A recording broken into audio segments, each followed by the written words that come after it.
This is the Leadership Lessons Podcast, hosted by Pastor Daniel Williams, a podcast to encourage and equip church leaders. Brought to you by EEleaders.com.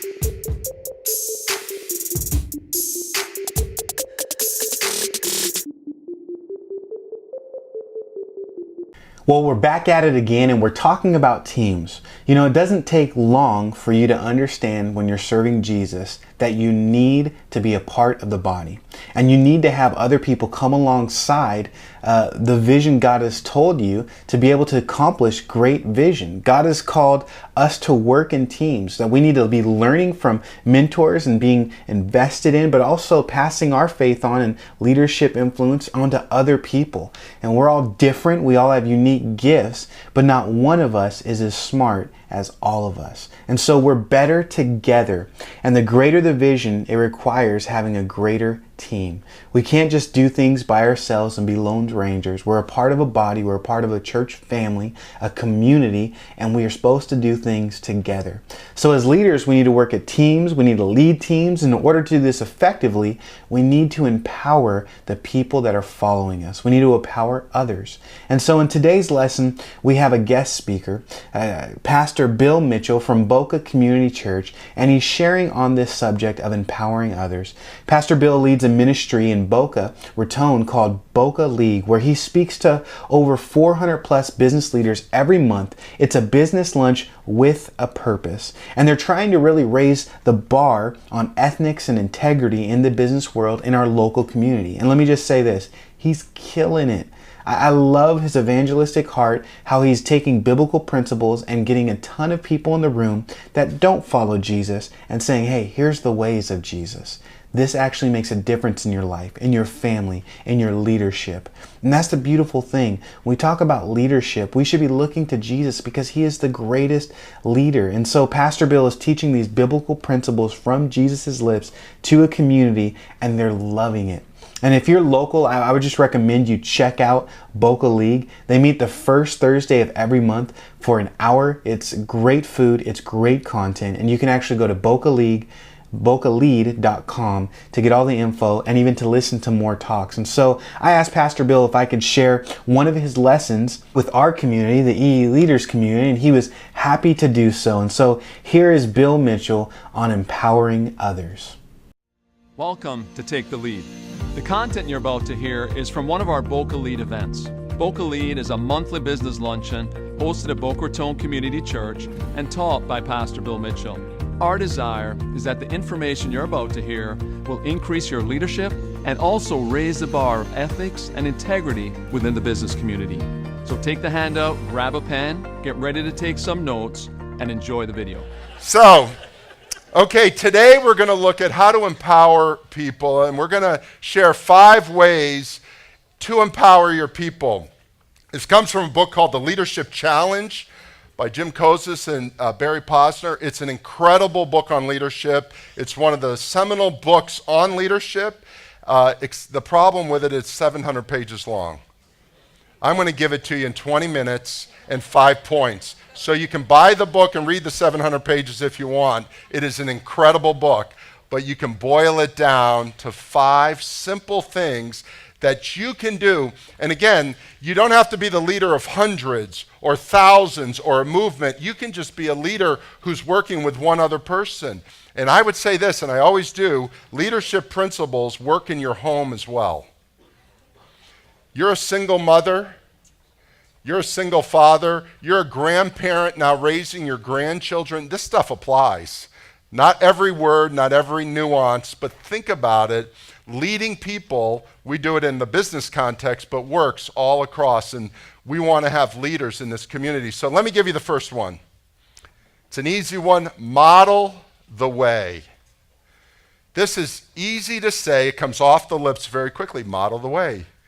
Practice what you teach. All these kind of things. Model it. It's a little harder to do. Let me give you an example. In the 20th century, there were 2 human feats that were thought would never happen. One was the climbing of Mount Everest, and of course we know that was done in 1953, May of 1953, and the other was breaking the 4-minute mile. Now, none of us are old enough to have been there at that time, but in 1954, the 4-minute mile was broken. Now, running is an individual sport. We all get it. You run and you name all the great runners, Usain Bolt and all the ones through the years, the great runners. Well, they realized there were 4 runners who were all very close to breaking the 4-minute mile. There was John Landy from Australia, there was Chris Brasher, there was Chris Chataway, and there was Roger Bannister. 3 of them were from the same amateur athletic club outside of London, and 1 was Australian. So the 3 got together and said, one of the 4 is going to break the 4-minute mile any day, any meet now. It's going to happen. They were like 4:02, 4:03. If you can do 4:02, you can do 3:59. But nobody would do it. Nobody could do it. So the 3 guys, the 3 Brits got together, Roger, Chris, and Chris. They got together and they said, only one of us is going to win it anyway. Let's pick the best one and let's develop a model to figure out how we can break the 4-minute mile. Now, we all know Roger Bannister did it in 3 minutes 59.4 seconds on May 6, 1954. But what we don't know is they modeled a way to do it. And this is what they did. They figured out Chris Brasher was going to run 4 laps back then around the track, was going to run 2 laps at 59 seconds each. He practiced for 6 months to run those laps exactly at 59 seconds each, and paced it, and he paced it, and he ran the mile race as if it were a half-mile race. Now, he finished the race, but he finished last place. But he knew that if he could pace it and lead the way and model it, then Chris Chataway could do the 3rd lap in a minute. They're more tired now, 59 a minute. And then that would allow Roger Bannister, who was the better of the 3, to sprint out and do the last lap. So they picked the location outside of London. It turned months ahead. And they didn't tell anybody. It turned out that it was rainy and 25-mile-an-hour winds. And Roger Bannister was in medical school, neurology, and he had, I don't know what you call it, his internship or fellowship in London that morning. And he still came out for the evening. It was a 6 o'clock run, and they ran it. What was interesting was 2 very famous people were the announcers. One was Harold Abramson of Chariots of Fire fame, and the other was Norris McWhirter, who was announcing it. And after this race, he was so impressed, he said, people would like to know when things are broken, and started the Guinness Book of World Records from this race. So they did it. 59 seconds, 1 minute. And then he went around, and in 3 minutes, 59.4, he broke it. John Landy broke it the next week, and the 2 Chris's broke it 3 weeks later. Someone had to model the way, and they figured out that it would have happened, but it might not have happened for a year later if they had not figured out how to pace each other. Well, now pacing in sports is a given. We have pacers in almost every sporting event now, but it was really honed in then, and they modeled it. And now most sports follow a modeling way different than they did, but you got to model the way. And you and I as leaders have to model the way for other people. We can't just say, you go find your way, you go find your way, you go find your way, you go find your way. You've got to model it, and it's the first thing to do. Number 2. Inspire a shared vision. This is a tough one. This is one we're working here at church on. You share a vision and then you don't share it for a couple years, and it's like you're so busy. You've got to inspire people. They want inspiration on a shared vision. Let me give you an example. As many of you know, my wife and I travel all over the world. We go to Africa usually in summer because it's winter in Africa. In the summers here, south of the equator, but it's still hot. When I go on a trip to Africa, I pack my bag a certain way with certain clothes in it, very lightweight, very airy, because there's no air conditioning and it's hot, not brutally hot, but it's still hot. And so I take my bag, usually bigger than this, and fill it up. And then I come back, and usually we get out a lot of the stuff, but usually leave a few things in your bag. And then the next trip I took, Elizabeth and I took, was this fall to Chicago, where it was 38 degrees. 38 degrees this fall. I had a cold snap when we were there in late October, early November. And so here's the question I asked. Would I take the same things in my bag that I took to Africa to Chicago? The answer is no. Now you take a few things, the toiletries and some of the things that you need in terms of for us shaving, whatever it might be, you'll take those. But I pulled all the things out of Africa and I put all the things for winter in my bags so that I would be prepared. And what we need to understand is everybody that works for you comes to you with a bag full of stuff. Some of it's good, their education, their past, they're the things you want to keep in the bag.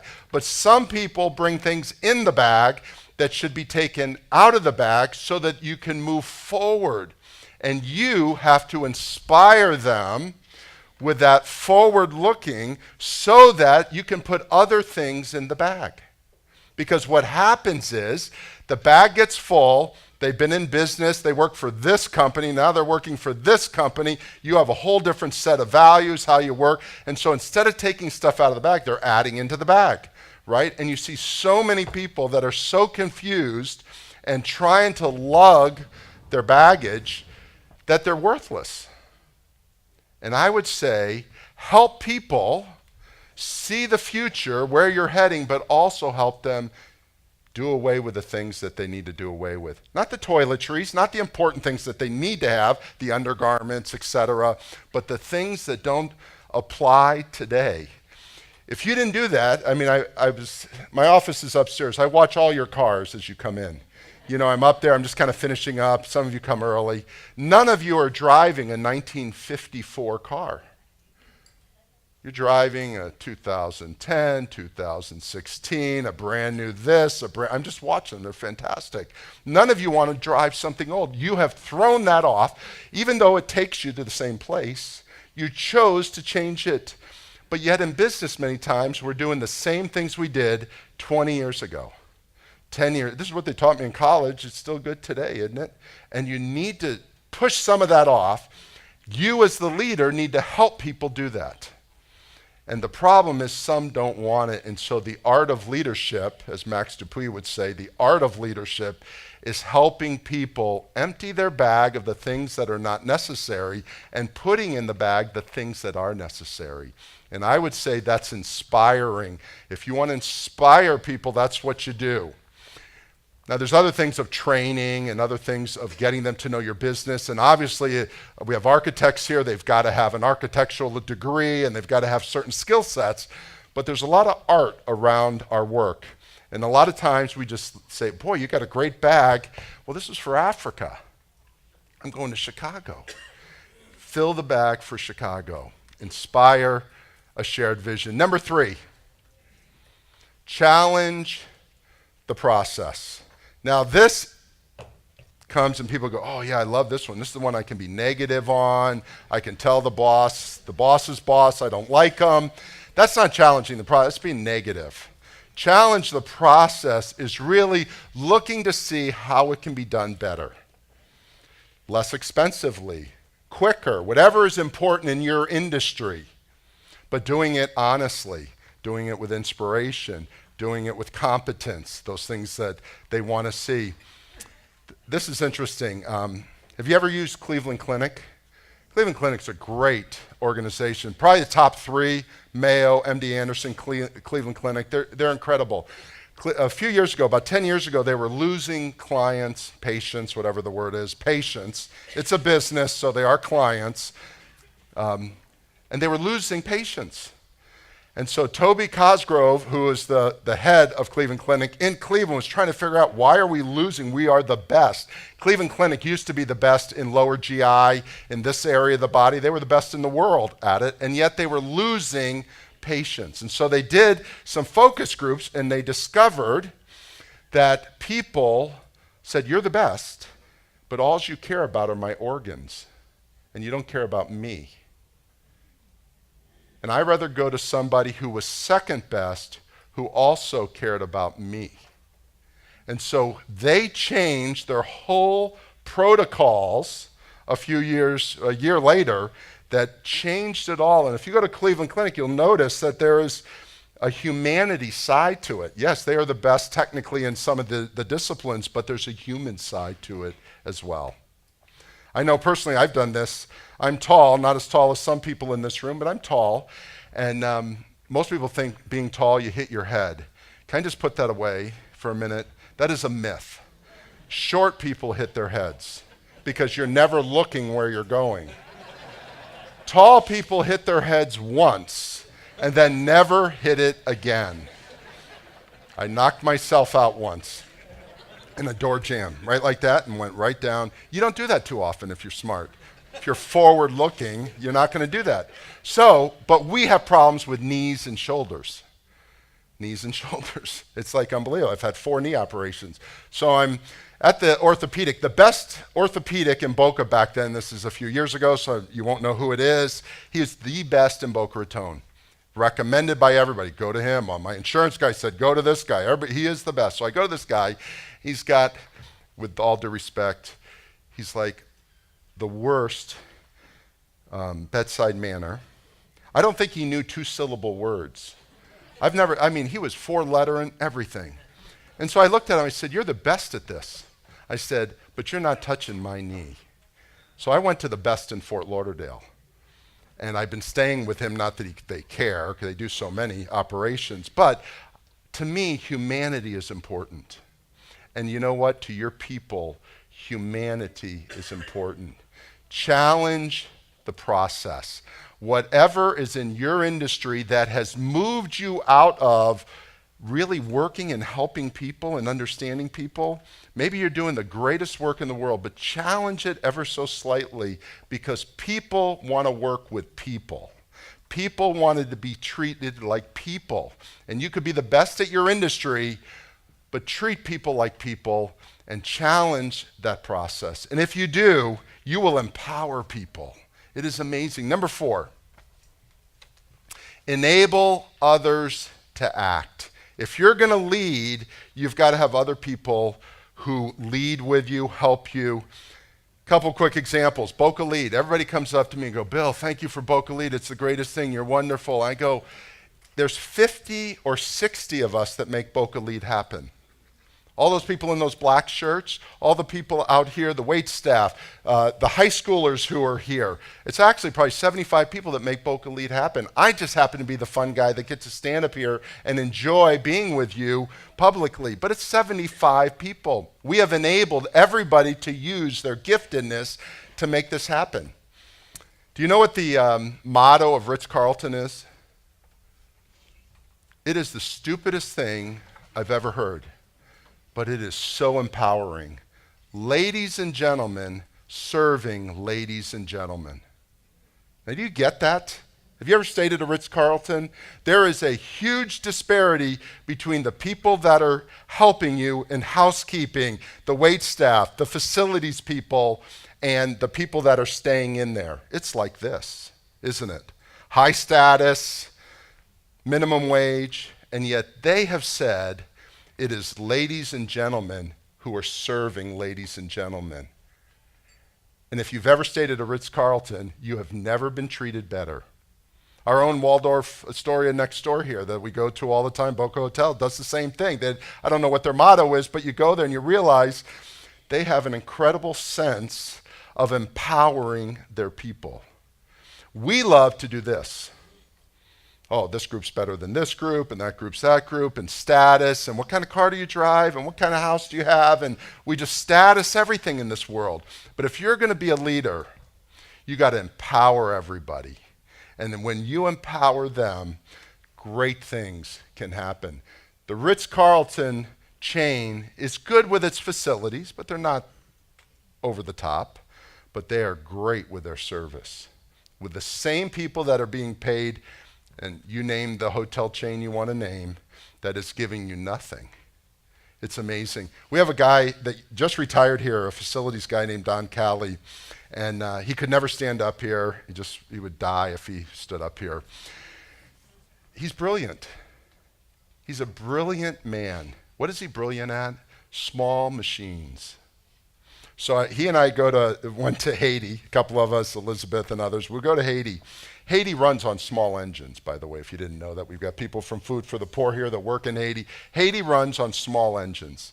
So if you know how to fix small engines, you're a king. So we're there, and they don't need people who speak English in Haiti, who can stand in front of hundreds and thousands of people. They don't need that. What they need is people who can fix small engines. So we get there, and there's Don, and they say, we got this engine that we need to run whatever, and it's totally broken, and there's 40 guys there, and none of them can fix it. 40 technical, mechanical guys who are there. Don walks in and goes, I can fix it. It was like a theater at a medical school watching these 40 people. And this is the truth. I'm over there with a broom, holding onto the broom, watching all these guys. He didn't speak Creole. He didn't speak French. He spoke their language, though. Understanding. The ability to enable somebody to use their gift allows great things to happen, because your gift is different than your gift, which is different than your gift. But as a leader, we need to enable each other to use their gifts. We don't all need to be little Bill Mitchells or little name yourself. Because if you had all Bill Mitchells in Haiti, it would be a pretty crummy place. You need to have people who can do it. So I go down and empower people and do things when I go down there, but I'm not in the machine shop. They need pros in the machine shop, but I have enabled people to do that. Now finally, the fifth one. Encourage the heart. Ultimately, as a leader, we've got to go deeper than just the top physical things that we're doing. Now I'm going to say something. Those of you who are new don't know me, but I love Boca Raton. I am its greatest proponent. I've got city council members here. I've got chamber of commerce members here. I don't get paid. They get paid to love Boca Raton. I love it because this is just where I'm at. I just love this place, have all my life. But can I tell you this? It is one of the rudest places on the planet. No, I didn't say that. Top 20 rudest, I could pull it out, I won't, it's embarrassing. Top 20 English-speaking cities in the world, rudest. Now you know there's over 2 million cities that speak English in the world. Not the top 20%, the top 20 cities. Now of course Manchester, UK is the worst. We are 12th. We are 12th. Manhattan is kinder. Get this one. Northern Jersey is kinder. Now, I don't get that. Boca Raton. Now, here's the cool point of this. This is so cool. If you encourage the heart, you will stand out. Because people come to me and go, Boca Raton's so rude. They're so this, they're so that. I go, you don't know the Boca Raton I know.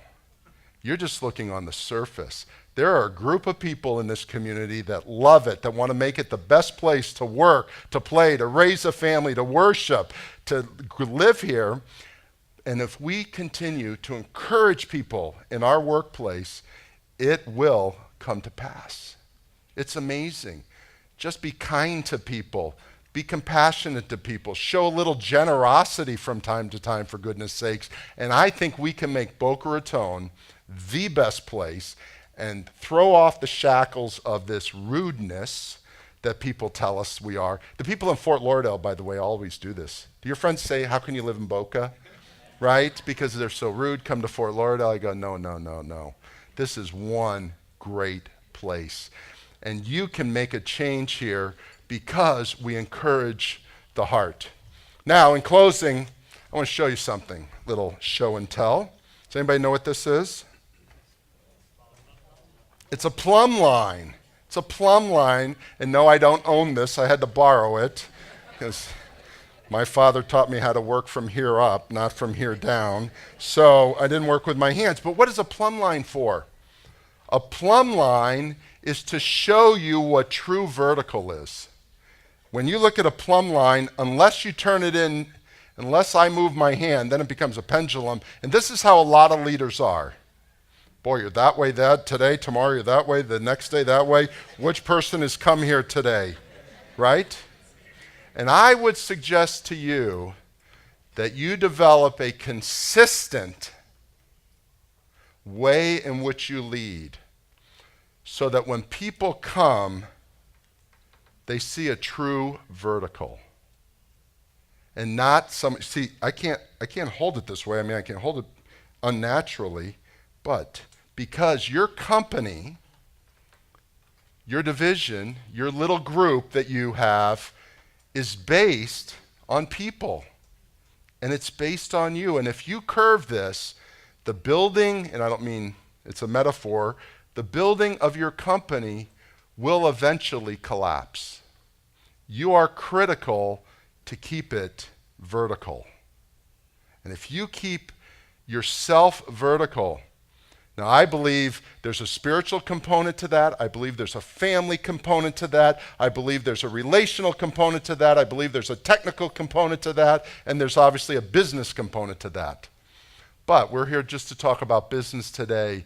And I would say if you live a consistent life as a leader, people will follow you. Model the way.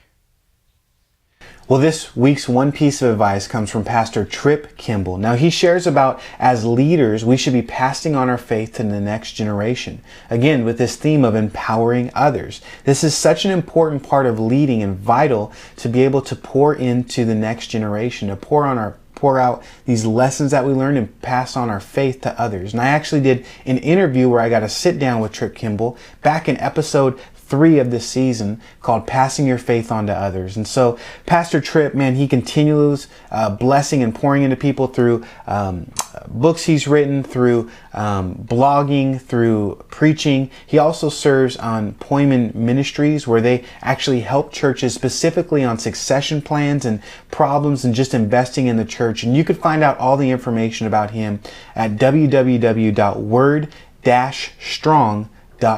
word-strong.com. And so I hope you enjoy Pastor Tripp's one piece of advice. You're listening to One Piece of Advice, brought to you by EEleaders.com, a ministry to encourage and equip church leaders.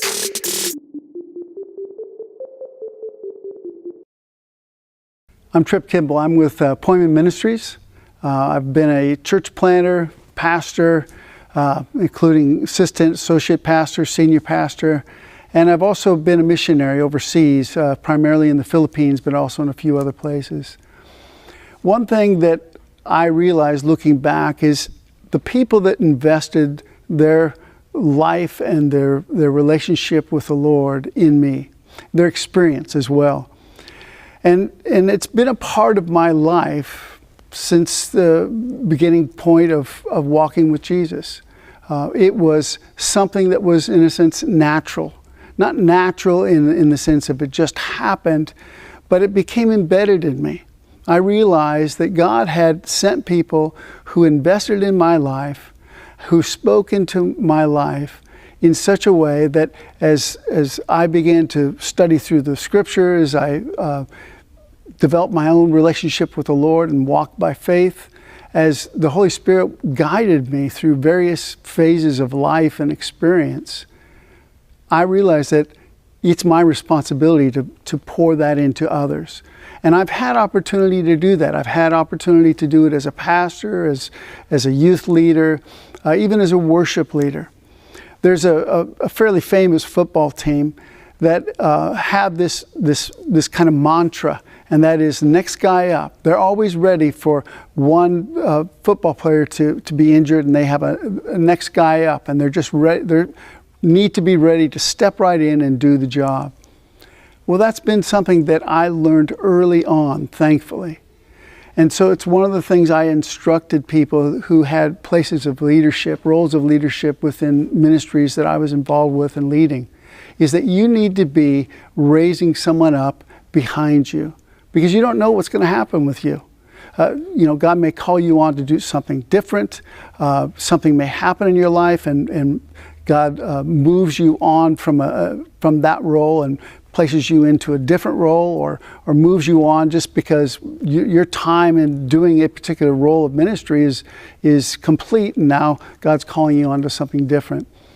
But do you have somebody that you're raising up? I mean, it's basic discipleship, but it's also something over the last 20 to 30 years, really, that I've seen is lacking within the church in America. It seems like it's been pushed aside a bit, or it's been left undone. Perhaps people think it's just going to happen. It doesn't just happen. It needs to be intentional, and obviously it is relational. It's the way Jesus trained up those that he built the church upon. He invested in them. He did life with them, as it's said nowadays. And so that really is not just a pattern or a program. That's a responsibility. And so if you're a church planter, or if you're a senior pastor for many years, or whatever role of ministry you might have, I want to encourage you. This would be my advice, is invest in those that are younger. Invest in a younger generation. Look for people who are attentive. Look for people who are responsive to the Holy Spirit, who love the Lord, who love and honor the truth, and invest in them. You don't need to figure out what they're going to do. That's the Holy Spirit's business. That's God's business to determine that for them. But it is our responsibility, every one of us that's in a place of leadership, it's our responsibility to invest in others, and especially to raise up a younger generation. Thanks for listening. I hope it's an encouragement to you today, and God bless you. You know, I am so grateful for the team that God has given me. And I'll be honest with you, I could not do all that I am doing without other people, a part of my team. My team is amazing. And part of my team is not just those that I'm leading, but part of my team is those that I'm learning from. People that are mentoring me, coaching me, peer relationships. And I've learned a lot from these people that are sharing from you, and have grown in my relationship with Jesus and my leadership because I've included them a part of my team. And it's so important not only to invest in others, but also to receive from others, to be humble yourself and to ask people questions and to have people invest in you. And so on the next episode, we're going to talk about mentorship and the importance of mentorship. And I'll be sitting down with my friend Robbie Christmas, who serves in Family Church in West Palm Beach, Florida. He's shared a one piece of advice, a 3-minute message on this podcast so far, and we're just going to sit down and discuss the importance of mentorship, how you become a mentor, how you have mentors, and these type of things. And I'm just so grateful for all the people that have been able to pour into me, and I'm grateful for you listening, for me to be able to pour into you. And I pray that these episodes are blessing you, they're encouraging you and equipping you to do things God's called you to do, and they're helping you in your ministry, the things that God has called you to do. And so really looking forward to next episode. God bless, and know that I'm praying for you. Thank you so much for listening to this Leadership Lessons podcast. You can watch all the episodes and get all the show notes at EEleaders.com. If this podcast was a blessing to you, I would love for you to share it with your friends on social media. You can find us on social media at EEleaders. You can also help us spread the word by simply writing a review on iTunes or Google Play. My hope for you with this podcast is that it would encourage you and equip you to continue to serve Jesus. Because remember, there's nothing better than doing what God has called you to do.